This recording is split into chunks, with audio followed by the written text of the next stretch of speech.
நம்ம இன்றைக்கி வந்து ஒரு புதுசாக ஒரு ராடு கொண்டு வந்திருக்கோம். ஸோ இது வந்து பிராவோட salamander rod.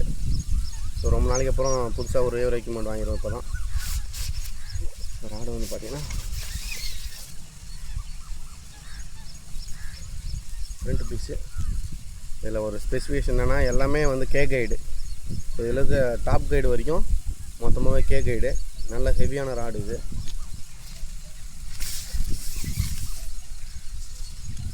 Bottom piece.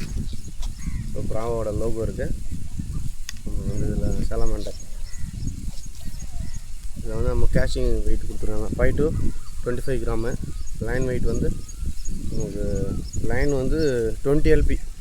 So தாராளமாக நீங்கள் பெரிய ஃபிஷ்ஷை வந்து இதில் ஹேண்டில் பண்ணலாம். ஸோ இது வந்து ஃபியூஜி கைடு கொடுத்துருக்காங்க நமக்கு. டேகு சீட்டிங்ஸ்லாம் சூப்பராக இருக்குது. ரெயில் சீட்டிங்ஸ்லாம் டிவான் ஆப்பில் கொடுத்துருக்காங்க. ஸோ நம்ம இதை வச்சு இன்றைக்கி மீன் பிடிப்போம். இதை வச்சு எவ்வளோ மீன் பிடிக்கிறோன்றத வீடியோ அடுத்த வீடியோவில் பார்க்கலாம். ஓகே, இது வந்து நம்ம எங்கே வாங்கியிருக்கோன்னா வசந்தா ஃபிஷ்ஷிங் டேக்கிள்ஸில் வாங்கியிருக்கோம். ஸோ ஃபஸ்ட் டைம் அந்த ஷாப்பில் வந்து பர்ச்சேஸ் பண்ணியிருக்கோம் ராடு. ஸோ இதை வச்சு மீன் பிடிக்கிற அன்றைக்கி அடுத்த வீடியோவில் எவ்வளோ மீன் இருக்குன்னு சொல்லுங்கள். ஓகே.